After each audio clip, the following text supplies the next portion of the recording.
In the heart of the bustling metropolis of Valencia del Sur, nestled within the glimmering towers that lined the renowned Avenida de los Emprendedores, lived a man who, to the outside world, seemed to embody the very definition of success and luxury. His name was Alexander Langford. At 35, he possessed the kind of charisma, wealth, and effortless charm that made others gravitate toward him with a mix of admiration and envy.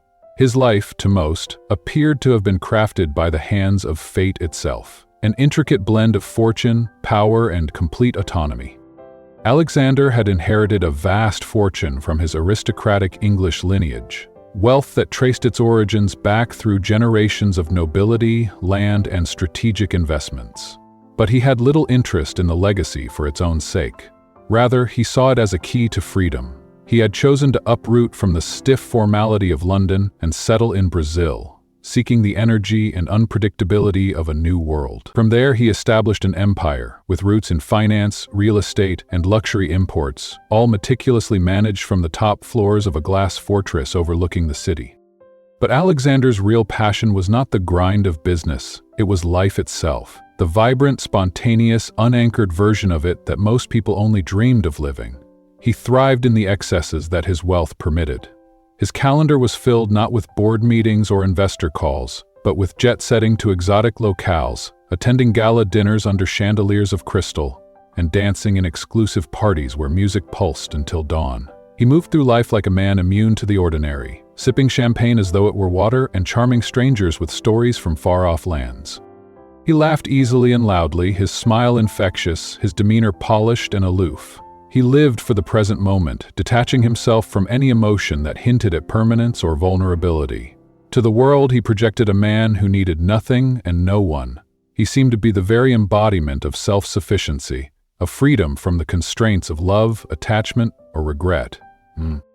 Or at least, that's the story he told, to others and perhaps even to himself. It was a radiant December morning when this story began to unravel. The sun rose high over the skyline of Valencia del Sur, casting a golden hue over the city's horizon. Alexander sat on his sprawling balcony, perched atop his penthouse like a king surveying his realm.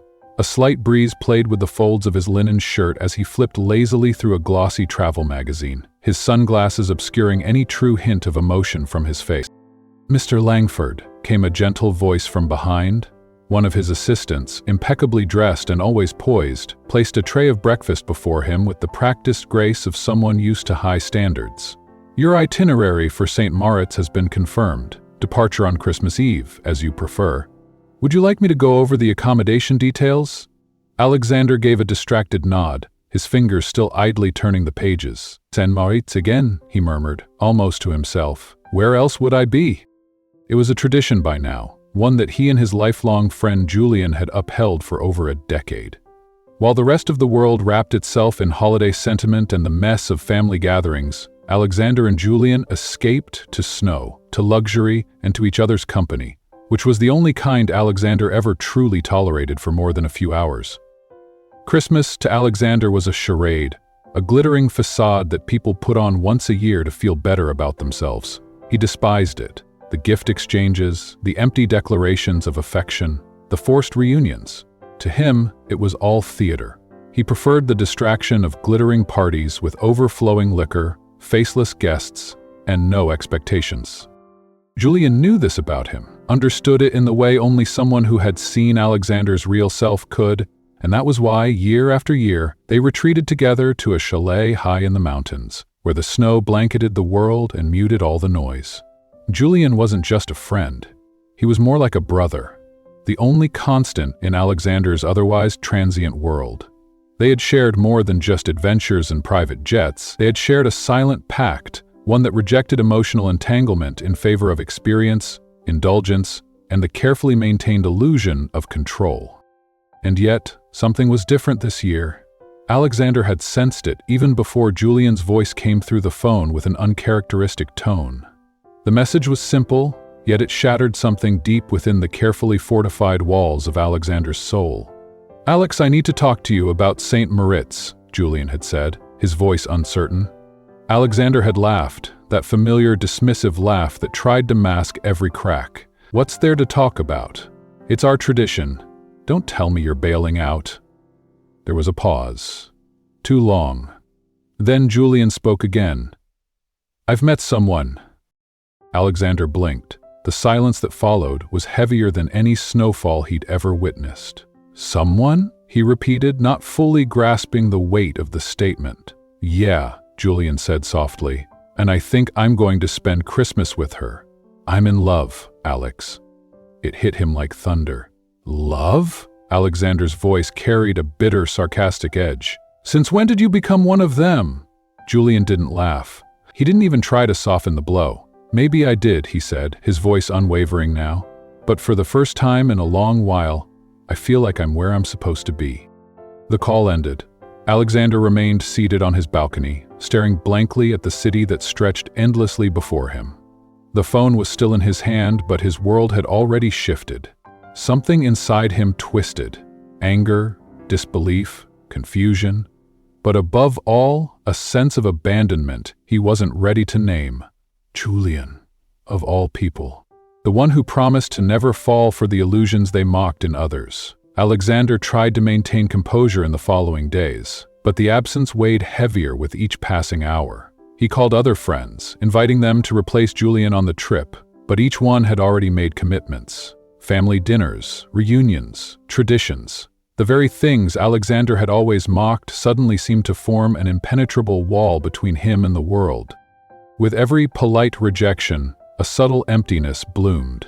It was unfamiliar and unwelcome. He found himself standing in front of the large windows of his home, staring at the lights twinkling in neighboring buildings, lights that hinted at warmth, community, belonging, things he'd convinced himself he didn't need. On Christmas Eve, Alexander's penthouse was quieter than usual. He had given most of the staff the night off, citing a desire for privacy. Only Rosa remained. She had worked for him for nearly a decade, and he trusted her like he trusted no one else. She didn't ask questions. She simply knew how to exist in his orbit without disrupting the delicate balance he maintained. The dinner, ordered from one of the most exclusive restaurants in the city, sat untouched. The grand dining room, illuminated by a chandelier of Austrian crystal, looked more like a showroom than a place of celebration. The tree, artificial but meticulously decorated, stood tall, glimmering with lights and ornaments that meant nothing to him. It was all a performance without an audience. He poured himself a glass of wine and stared into it as though the answers might float to the surface, but nothing came. He turned on the television, hoping for distraction. Instead, he was met with a flood of holiday commercials. Smiling families, children tearing open presents, couples kissing under mistletoe. He turned it off with a sharp flick of the remote and sank into the leather sofa, swallowed by the quiet. That night, Alexander felt something he hadn't in years. A genuine sense of sorrow. Not for lost money or missed opportunities, but for something he couldn't quite define. It was as if the luxury that once shielded him had turned on him, mocking him with its hollowness. Near midnight, Rosa entered the room, coat in hand. Her expression was soft, maternal. "I'm heading home now, Mr. Langford," she said gently. "My family is waiting." Alexander nodded. "Thank you, Rosa. Merry Christmas." She hesitated at the door. "Are you spending Christmas alone?" "I prefer it that way." She didn't respond immediately. Instead, she looked at him with the kind of gaze that pierced through facades. No one prefers to be alone on Christmas. He had no reply. Then, just as she was about to step out, she turned and offered something unexpected. "Why don't you come with me, to our home? It's nothing grand, but it's warm, it's real." Alexander laughed, a dry, skeptical laugh. "Rosa?" "Think about it," she said, her voice soft but firm. "It's not good for anyone to be alone tonight." Then she left, leaving Alexander to stare at the door she closed behind her. Her invitation lingered, hovering in the still air like a whisper that refused to fade. That was when something within him cracked. The mansion, once a sanctuary, now felt like a prison. He looked around at the curated perfection, the art, the furniture, the imported decor. All of it felt meaningless. He thought of Rosa, and the way she'd spoken, not with pity, but with genuine concern. He remembered her quiet loyalty, her gentle reminders, her subtle care over the years. She had never asked for anything. She had simply shown up, day after day, without expectation. And in all the years she had served him, this was the first time she had ever extended a hand. He stood, his heart racing with something unfamiliar. He looked at the uneaten dinner and began packing it away in containers. He found the box of gourmet chocolates he'd bought for a business client and added it to the bag. A few bottles of wine followed. Then, on a whim, he grabbed several wrapped presents that had been sitting untouched, tokens for colleagues he barely knew. Moments later, he was slipping into a coat, holding bags that weighed far less than the decision he had just made. He called Rosa. She answered quickly. "Mr. Langford? Is something wrong? Where are you?" "Don't leave yet. Excuse me?" "I'm coming with you." There was silence, then a breath of surprise. "I'll wait by the bus stop." He hung up before he could change his mind. He wasn't accustomed to gestures like this. Small, warm, intimate moments of inclusion. Alexander Langford had lived most of his life in carefully curated isolation, surrounded by luxury, attended to by staff, yet emotionally unreachable. And now here he was, riding in a modest car alongside Rosa, a woman who had worked quietly in the background of his life for years, now becoming the guide to something he never imagined he might need.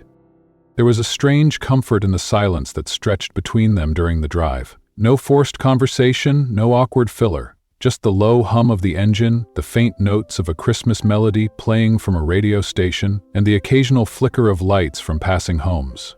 The world outside was winding down, embracing the stillness of Christmas Eve, while Alexander's mind buzzed with thoughts he couldn't quite pin down. When they arrived, the car came to a gentle stop in front of a small, unassuming house nestled on a quiet street. Alexander stepped out and instinctively paused. He took in the modest facade, the worn bricks that spoke of time and resilience, the mismatched yet cheerful Christmas lights strung around the window frames. Through the open window, the smell of roasted meat and warm bread drifted out into the crisp night air. It wasn't extravagant, not even close, but it was alive. It breathed. "Welcome, Mr. Langford," Rosa said, her voice a blend of pride and nervous warmth. Alexander lingered on the threshold for a moment longer, then inhaled deeply before crossing into a space that would quietly begin to change the course of his life. The warmth that met him was not just from the small heater buzzing in the corner or the steam rising from dishes on the table. It radiated from the very soul of the home, the laughter echoing down the hall, the clatter of cutlery, the off-key singing of children trying to remember the words to a carol. It was chaos, yes, but beautiful chaos, and for the first time in a long time, Alexander did not feel like an intruder in someone else's world. And then, he saw her. In the center of the cozy living room, next to a small, imperfect Christmas tree adorned with paper stars and handmade ornaments, stood a young woman arranging presents, wrapped in newspaper and tied with twine. She turned at the sound of the door closing, her gaze locking with his. Her name was Isabela. She wasn't striking in the way women at his parties were, those who wore confidence like perfume, who measured worth in brand labels and social status. Isabela's beauty was soft, serene, like a song that didn't demand attention but stayed with you long after it ended. Her hair was swept into a loose bun, and her eyes, dark and full of life, sparkled in the reflection of the Christmas lights. "Ah, you must be Mr. Langford," she said with a bright, disarming smile. Alexander blinked. He hadn't expected warmth. He hadn't expected sincerity, and he certainly hadn't expected someone to smile at him like that. Not for what he owned or represented, but simply because he was there. "And you must be Isabela," he replied, managing to return the smile, though the act felt unfamiliar on his lips. She extended a hand. "Welcome. I hope you don't mind the mess. We do Christmas our way." He shook her hand, feeling the honesty in her touch. Messy sounds perfect. While Rosa disappeared into the kitchen to oversee dinner preparations, Alexander stayed in the living room, surrounded by sounds and scenes completely foreign to him, yet oddly comforting. Isabela's younger siblings dashed about with paper crowns and cardboard swords, laughing and dragging him into their world without hesitation. Isabela watched them, her face filled with love, but also the quiet strength of someone who carried the weight of responsibility with grace. "You have a beautiful family," Alexander said, his voice quieter than usual. She glanced at him, her smile growing tender. "Thank you. They're a handful, but I wouldn't trade them for anything. And you're the one who organizes all of this?" "Almost everything. My mother works hard, but I love getting involved. I think Christmas is more special when you put a little heart into the details, even if it's all held together by tape and string." That sentence stayed with Alexander longer than he expected. It echoed in his mind as dinner began. He was introduced to every member of the family, each with their own quirks and curiosities. The dining table was crowded, the dishes simple but delicious, the energy so alive it nearly overwhelmed him. Gone were the sterile plated meals served in silence by hired hands. Here people interrupted each other, laughter erupted without warning, and stories flowed like wine. Later, after the meal, Isabela pulled out a worn deck of cards and laid them on the table. "It's our tradition," she announced, "a game of questions and answers. Everyone shares something personal. No lies, no skipping." Alexander froze for a second, uncertain. He had spent years building walls precisely to avoid these kinds of exchanges, but something in Isabela's playful confidence nudged him to stay. As the cards rotated, laughter filled the room. Embarrassing stories were shared, childhood memories revisited, and moments of quiet vulnerability were met with affection, never judgment. When it was his turn, a small boy asked, "Do you have a big family?" Alexander's smile faltered. He felt Isabela watching him, not with suspicion or pressure, but curiosity, an open-hearted invitation to share, not a demand. "Not anymore," he said softly. "My family was complicated." There was no follow-up question, no awkward silence. Isabela simply smiled and changed the subject with the ease of someone who knew how to handle emotional depth with grace. "Well, you have us tonight," she said brightly. "We're loud and a little crazy, but we promise not to bite." More laughter. Then came the presents. Nothing fancy, some were even recycled toys or hand-knitted scarves, but each exchange was filled with hugs, expressions of gratitude, and a depth of sincerity that Alexander had never seen during his years of lavish gifting in boardrooms and luxury galas. He handed the children boxes of chocolates from his bag. Their eyes lit up as if he had brought them a treasure chest. Then he handed Isabela a gift he had originally selected for a distant business associate. A bookmark, simple and silver, engraved with the words, "Always believe in your dreams." Isabela opened it and her eyes softened. "Thank you, Mr. Langford. I guess someone told my mother how much I love to read." Alexander laughed, a bit embarrassed. "It was a coincidence. I just brought it along without thinking. I didn't expect to, well, be here. I know it's simple, but I hope you like it." "I do," she said genuinely, because it came with affection, not expectation, and then she picked up a guitar from the corner, settled onto a stool, and began to strum. The melody was delicate, not polished, but it came from the heart. Her voice rose gently with the chords, weaving through the room like a lullaby. Children fell silent. Rosa leaned in the doorway with misty eyes. Even Alexander found himself caught in the moment, listening not just with his ears, but with a part of him he had long since buried. As the night deepened, the children fell asleep on couches and rugs. Rosa disappeared to her room, leaving only Alexander and Isabela seated on the living room sofa, bathed in the soft light of the Christmas tree. "You look surprised," she said after a long silence. "Surprised?" he echoed. "At all of this, as if you didn't expect something so simple to be good." Alexander chuckled, but the laugh carried a trace of melancholy. "You're right. I'm not used to this. My life has always been full of excesses. But they don't fill you, do they?" "No," she answered. "They don't." They sat quietly after that, the silence between them no longer awkward but tender. Alexander stared at the lights, wondering how something so basic could feel so rich. He turned to her, gently changing the subject. "And you? Don't you ever wish for more? Travel, fine dining, private jets? All those things I thought were essential."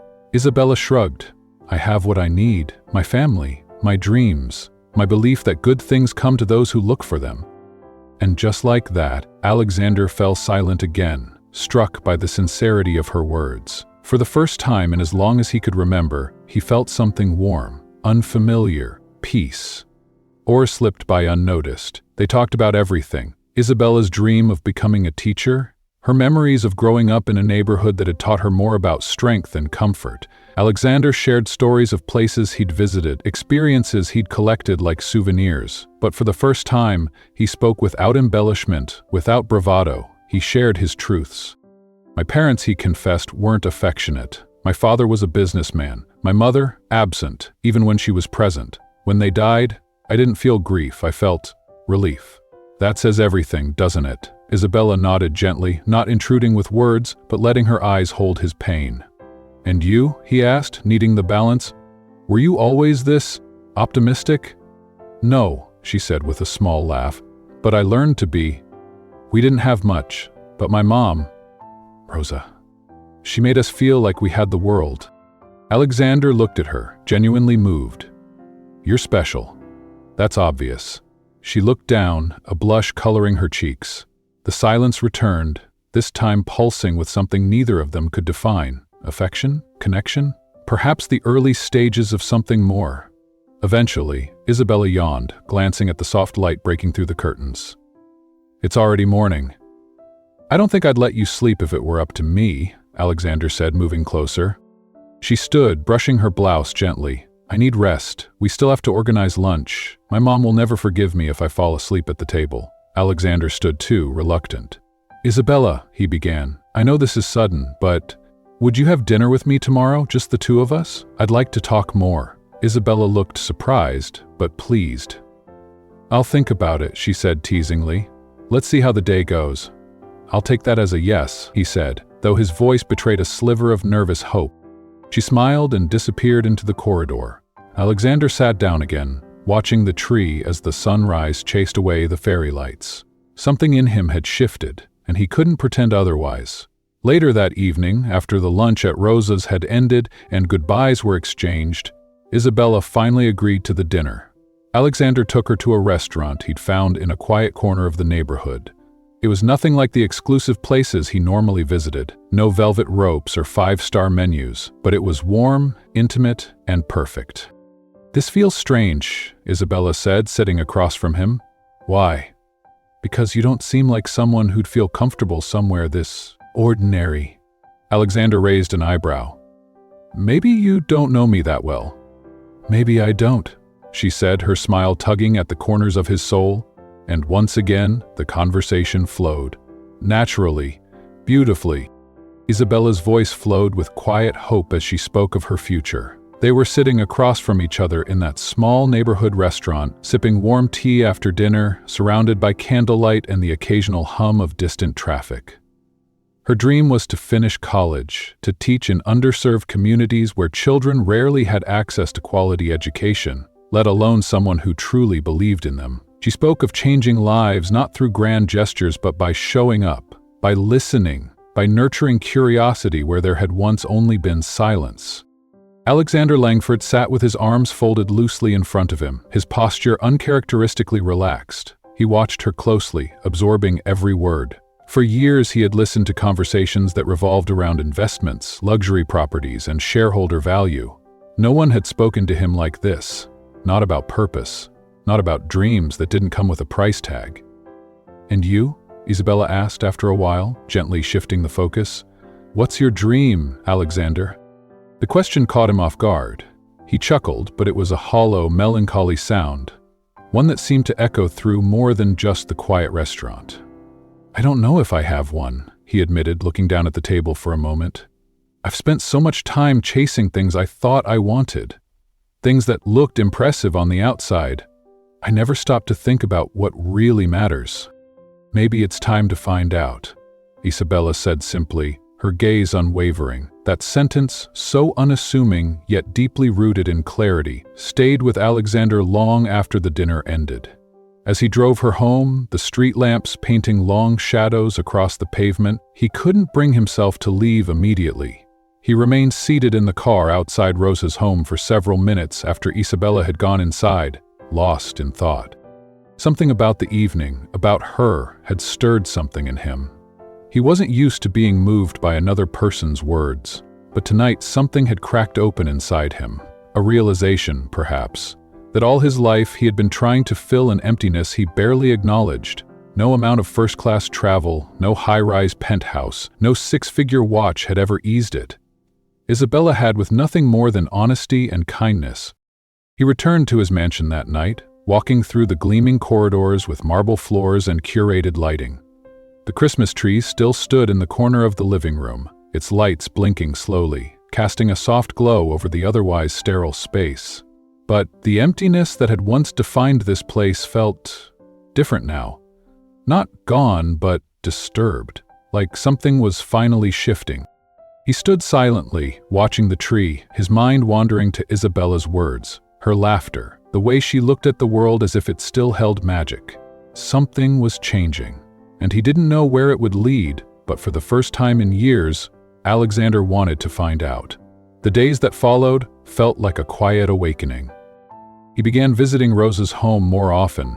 At first, he told himself it was to drop off something, flowers, chocolates, toys for the children, but as time passed, he stopped needing excuses. He simply showed up, sometimes with something in hand, sometimes with nothing but a willingness to be present. He let himself be pulled into a world so different from his own, a world where people said thank you with their eyes and laughter wasn't rehearsed for show. He started doing things he had never done before.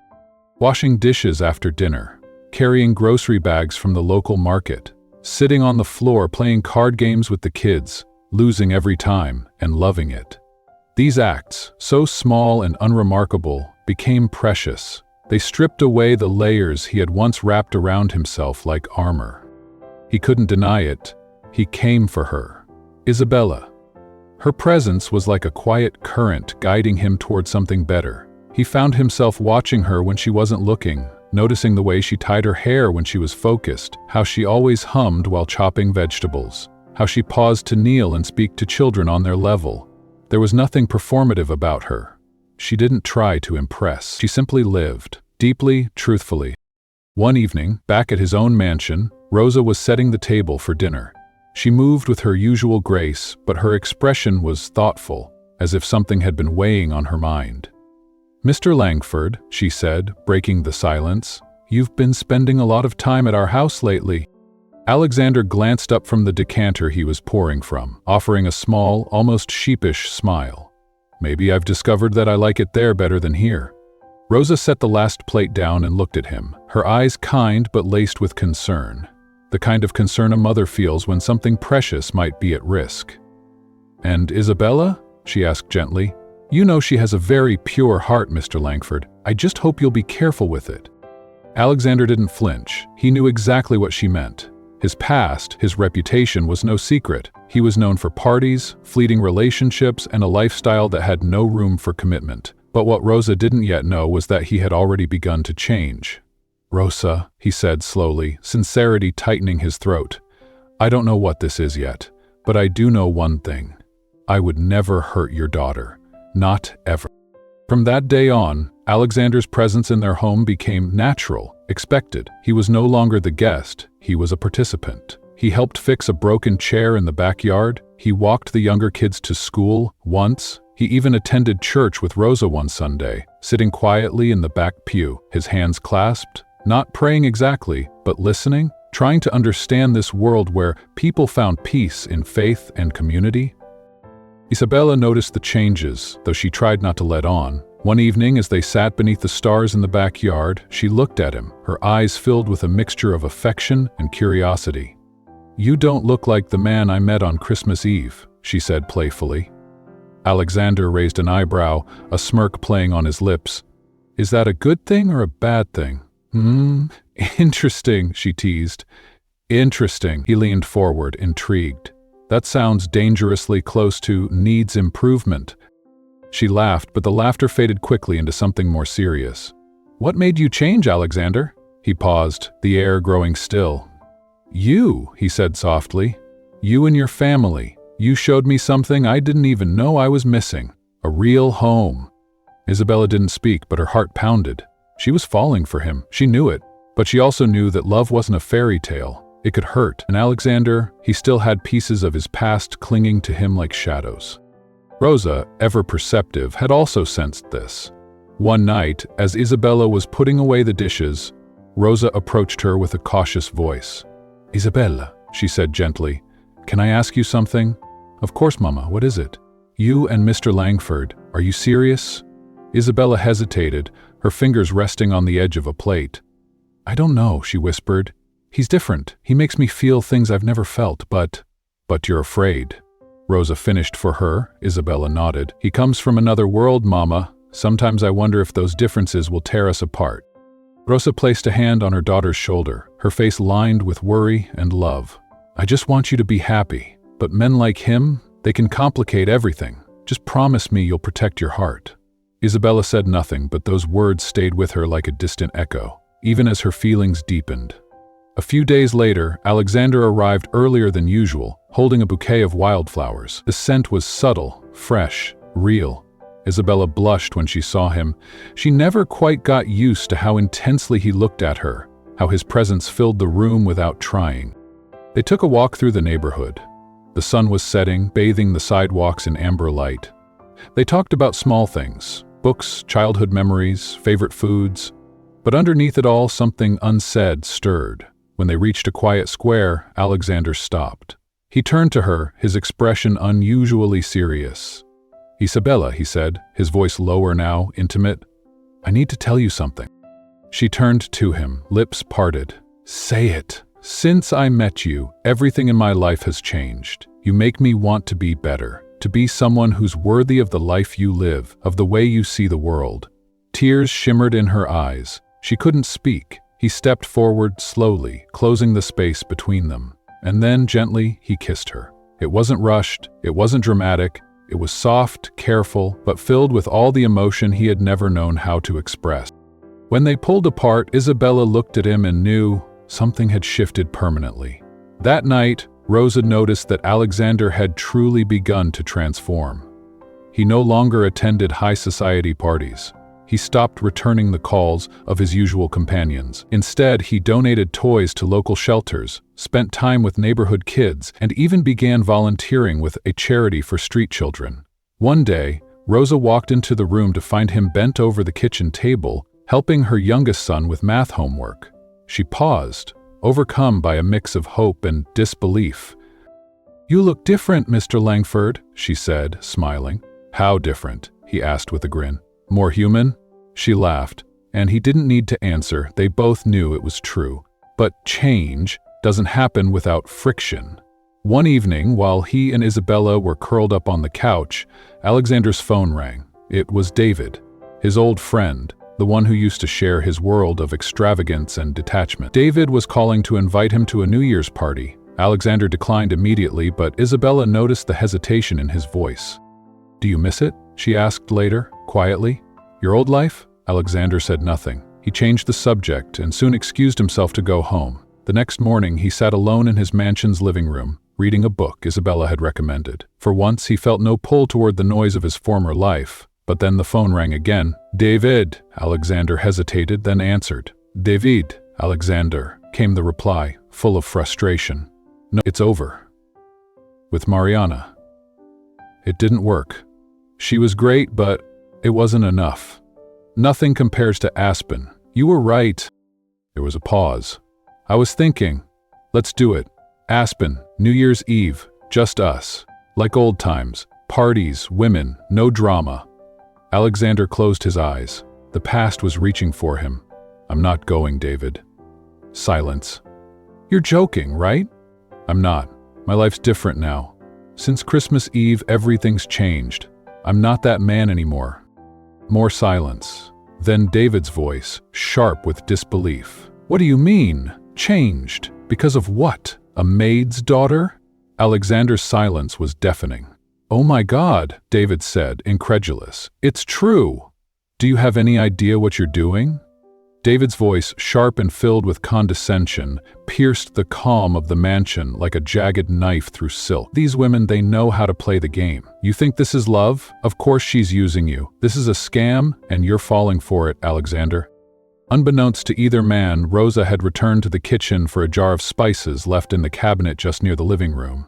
She had meant to keep her presence unnoticed, but those words, those cruel, cutting words, froze her where she stood. David's voice carried clearly, and the contempt in his tone struck her like a slap. "Those women," he had said. As though they were all the same, as though her daughter, her Clara, was just another schemer, waiting for a chance to climb. Rosa sat down heavily at the kitchen table, her heart thudding painfully in her chest. She covered her face with her hands, a lump rising in her throat. In all the years she had worked for Alexander, watched him grow from an aloof, unreachable man into someone she could quietly respect, she had never imagined that being close to him would come at such a steep cost. That her daughter would be spoken about like this, belittled and demeaned. for simply loving someone. In the living room, Alexander stood like a statue carved from stone, fists clenched at his sides, fury simmering just beneath his carefully composed exterior. He stared at David, who continued to speak with the unfiltered arrogance of a man who thought he was saving a friend from himself. "Enough," Alexander said, his voice low and cold. David fell silent, clearly surprised. "I won't let you talk about Clara or Rosa like that. You don't know them, you've never even tried." David scoffed. "I know enough to see what's happening here. You're being manipulated, Alexander. It's obvious to everyone but you." "I think it's time for you to leave," Alexander said, stepping closer, his eyes hard with resolve. David opened his mouth, perhaps to plead or argue, but the look on Alexander's face left no room for discussion.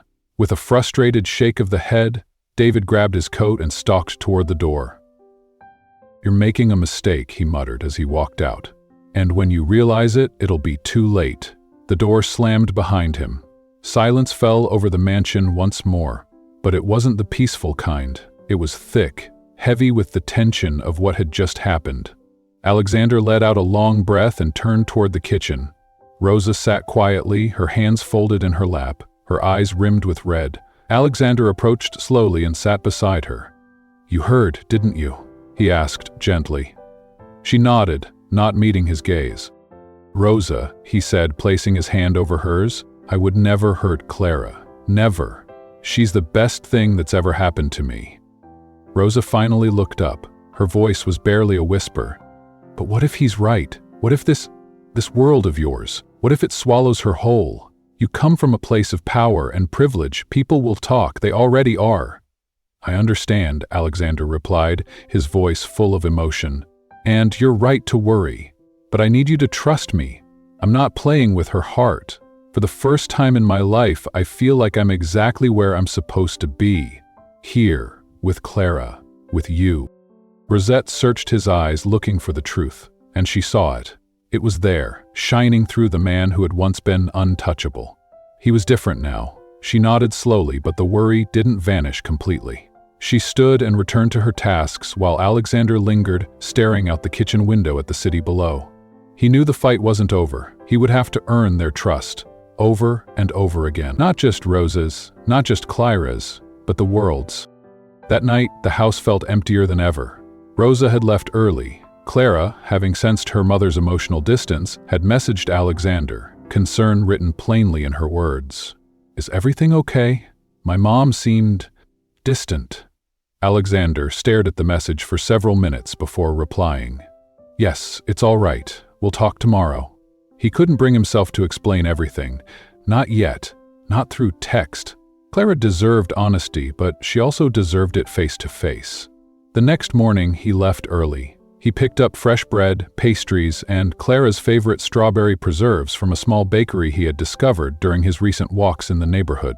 When he arrived at Rosa's house, she opened the door with a subdued smile. Not cold, but reserved. "Clara's in the living room," she said, gesturing gently.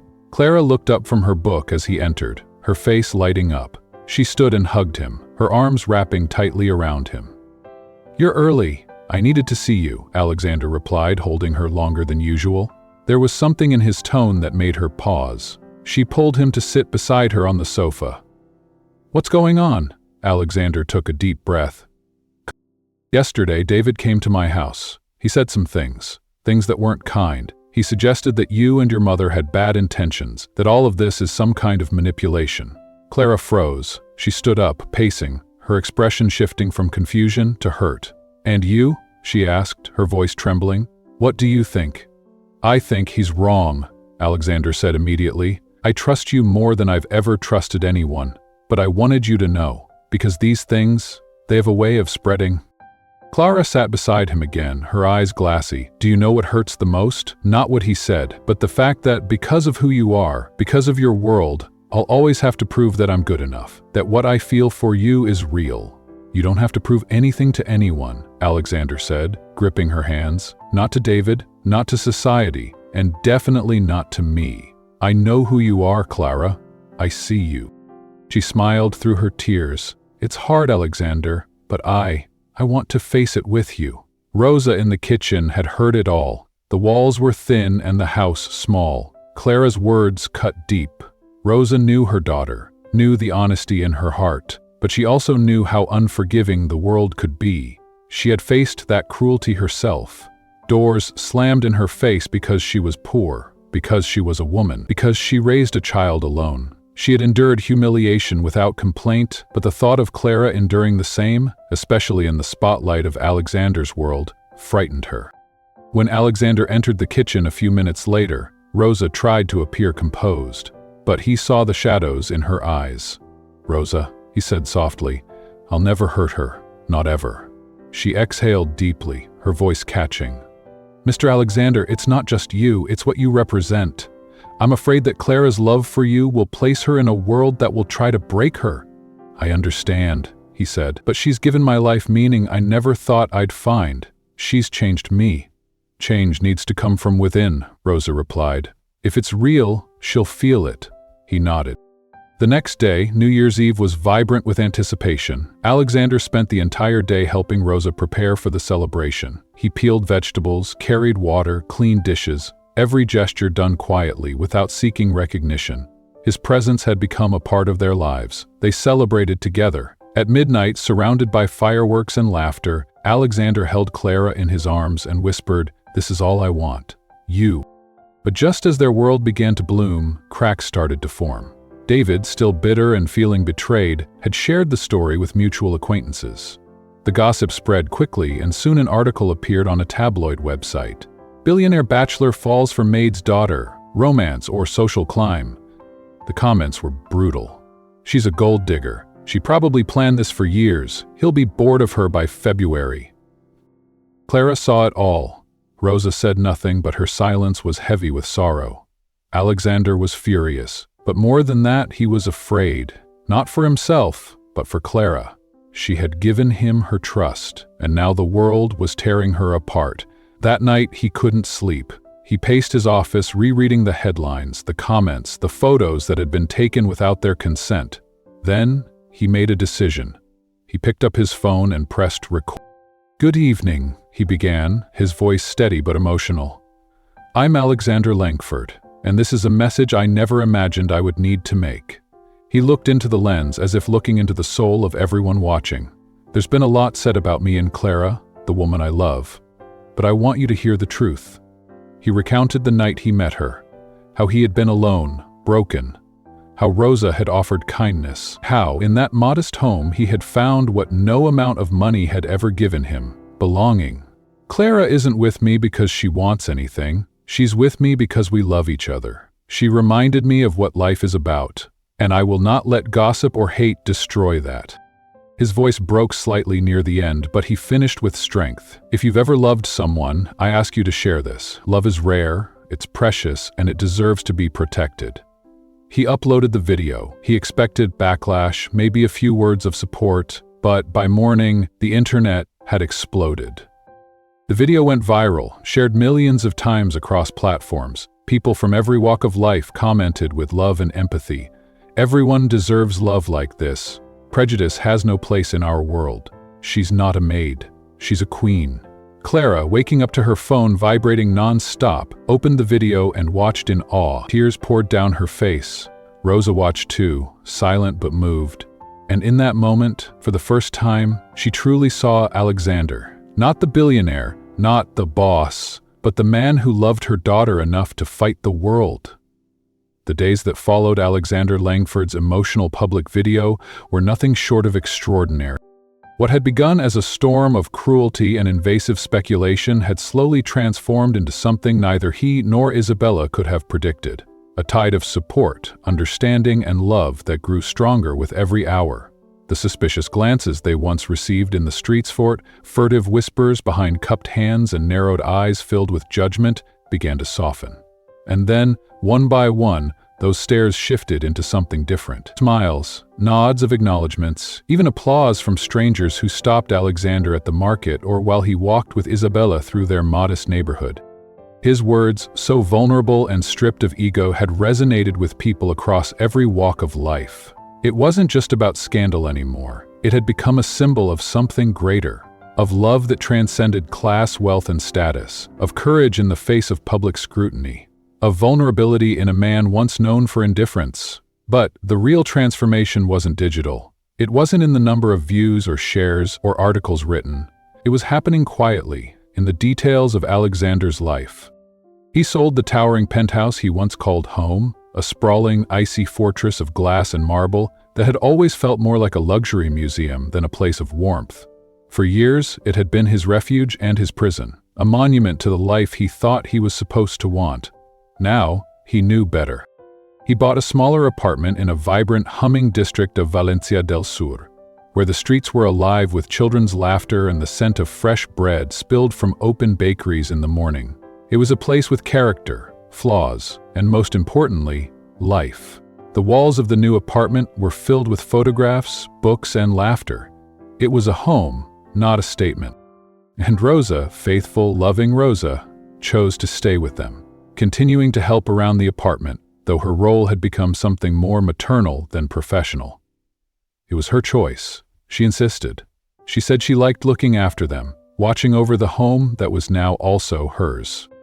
But Alexander was no longer the man who needed looking after. In fact, he had become something remarkable, a man with purpose. With Isabela by his side, he dove headfirst into projects he once would have scoffed at. Social initiatives, public outreach, and most importantly, the education project Isabel had dreamed of for years. They started with a single classroom in a borrowed community space. Within 3 months, it had turned into a city-wide program providing free educational support, mentorship, and learning resources for underprivileged youth. Isabela taught literature and ethics. Alexander, to everyone's surprise, including his own, taught business basics, financial literacy, and entrepreneurship. He used his experience not to impress, but to empower. He no longer craved applause. He wanted to build something that mattered, and the transformation did not go unnoticed by Rosa. She watched silently as Alexander showed up for the children with the same diligence he once reserved for investors. She saw how he treated Isabela, not with grand gestures meant to dazzle, but with consistency, respect, and tenderness. She saw him kiss her daughter's forehead when she was tired, hold her hand when they crossed the street, laugh with her in the kitchen over silly jokes. He had become someone grounded, someone real. The same man who once measured value in wine vintages now measured it in the sparkle in Isabela's eyes when her students passed an exam. Rosa, who had once feared for her daughter's heart, found herself reassured, even hopeful. A few months passed and their love only deepened. It wasn't perfect and they still had disagreements, like all couples. But there was a maturity between them, a willingness to listen, to apologize, to grow together. Then, one evening in late spring, Alexander invited everyone to the apartment for dinner. The table was beautifully set, though not extravagantly. Just simple plates, a white cotton tablecloth, fresh flowers from the market. Rosa cooked, Isabela baked a cake, and the children played music on an old Bluetooth speaker as the evening sun poured golden light through the open balcony doors.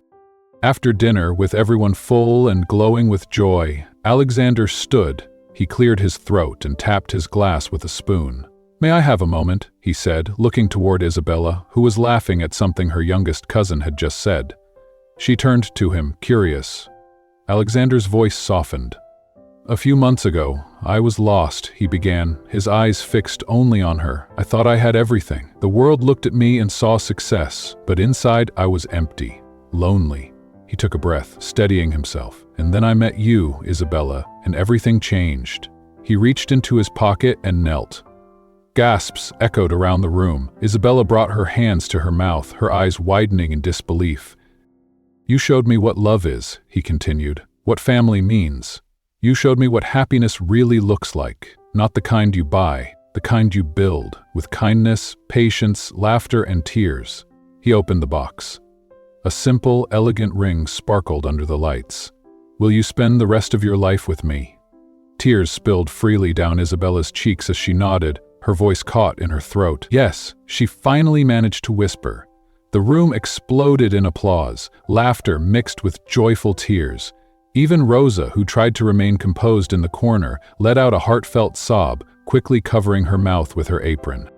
Their wedding came 3 months later, held in a small courtyard surrounded by friends, family, students, and neighbors who had become an extension of their hearts. There were no limousines, no designer gowns flown in from Europe, no celebrity guest lists. There were homemade desserts on paper plates, dancing barefoot under strings of lights, music played by Isabela's students on borrowed instruments. There was love. As they swayed under the stars that night, Alexander held Isabela close, the sound of laughter echoing around them, and whispered, "I never thought I'd have this. I never imagined I could be this happy." Isabela leaned her head against his chest. "You gave me everything." "No," he replied, pulling her tighter. "You gave me everything, and now we have it all, together." Their love story, once buried under layers of skepticism, status, and fear, had bloomed into something undeniable. They had faced prejudice, judgment, and obstacles that would have broken many couples. But they stood firm not because they were perfect, but because they chose each other every single day. And in a world that often places love beneath wealth and appearances, they had chosen to elevate it, to make it the foundation of their lives, and they never looked back. What a journey, right? From a man who had everything but felt nothing, to someone who finally discovered the true meaning of love, family, and purpose. Alexander and Isabela's story reminds us that real wealth isn't measured by what we own, but by the hearts we connect with, the lives we uplift, and the love we choose every day. Now, it's your turn. What part of this story touched you the most? Have you ever experienced a moment where love changed the way you saw the world? We'd love to hear from you. Leave a comment below and share your thoughts, your reflections, or even your own story of unexpected love and transformation. If this story moved you, don't forget to like this video, subscribe to our channel, and turn on the notification bell so you never miss another powerful story about love, resilience, and the beauty of second chances. And remember, sometimes the greatest gifts don't come wrapped in gold, but in the kindness of a stranger, a quiet invitation, or a love that breaks all barriers. See you in the next story. Until then, stay kind, stay open, and never stop believing in love.